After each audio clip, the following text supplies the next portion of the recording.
प्यार के बिना जिंदगी अधूरी रहती है। प्यार में एक अलग ताकत है जो इंसान को खुश रहने की ताकत देती है। हम अपने ब्लॉग में प्यार की कहानियां लिखते हैं।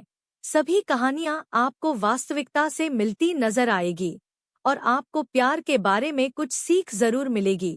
पतझड़ के 5 पत्ते, पतझड़ के 4 पत्ते ठीक उसके देखते देखते ही शाख से अलग हो गए थे। हर एक पत्ता उसे उदासीन और बेरंग ही दिखा। ये मौसम है ही इतना उदासीन, सर्द हवाओं का रूखा मौसम। शायद इसलिए अंग्रेजी के अधिकतर कवियों ने इसी मौसम में अनगिनत रचनाएं लिखीं।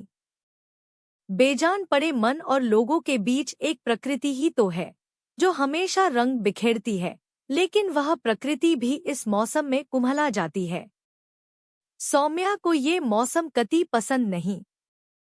हर बार सर्दी आते ही वह घर से निकलना बंद कर देती है। सर्द मौसम में एक तो घर की रजाई और दूसरा कुछ न करने की इच्छा दोनों पैदा हो जाती है, लेकिन इस बार ऐसा कतई नहीं है। जब से ईशान आया है चीजें बदल गई हैं।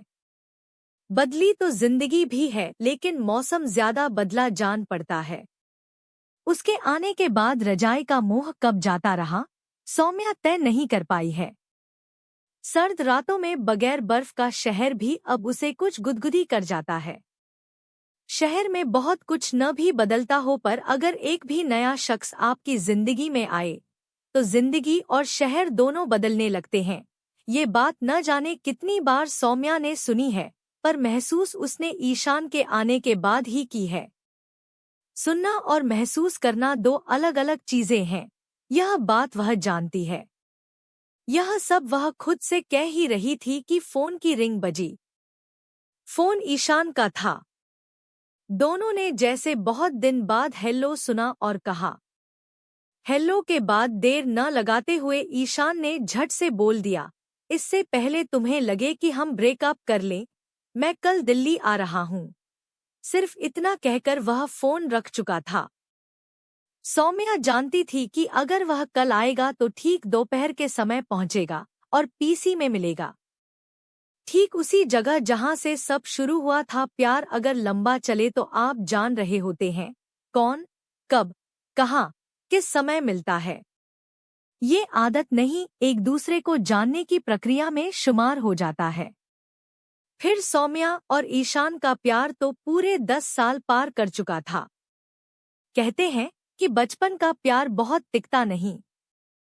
सच बात है, लेकिन अगर यही प्यार टिक जाए तो उससे ज्यादा बेहतरीन रिश्ता शायद ही कोई और होता हो। सौम्या ईशान की चुप्पी तक का अर्थ जानती थी और ईशान सौम्या का हर आंसू बहुत दूर से महसूस कर सकता था।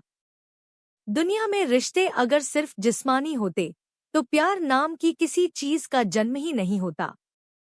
लेकिन जिस्म की दुनिया के बाहर भी एक दुनिया थी जिसकी जरूरत आदमी को सबसे ज्यादा रही, वह थी समझ।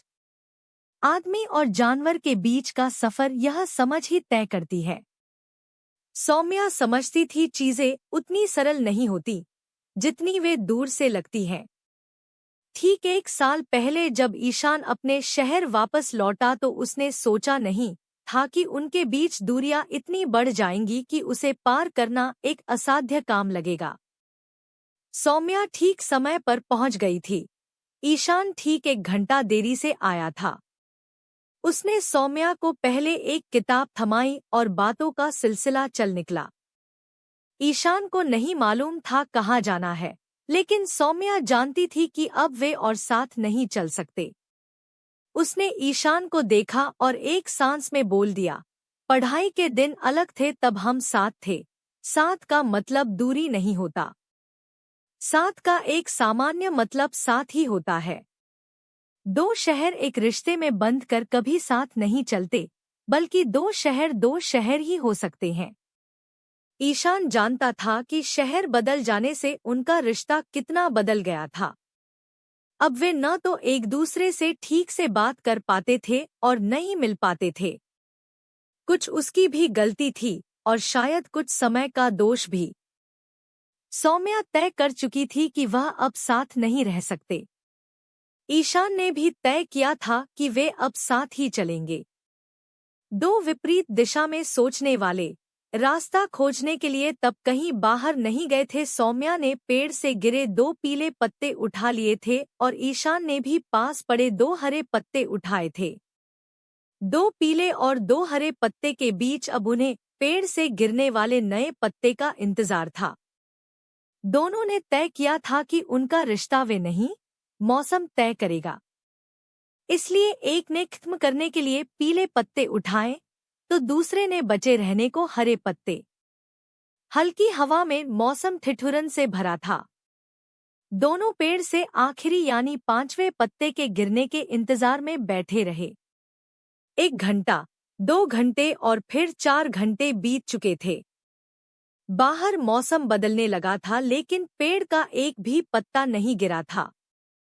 देखते ही देखते सौम्या ने अपना सिर ईशान के कंधे पर रख लिया और बोली, क्या हम दोस्त रहें, जैसे प्रेमी होने से पहले थे।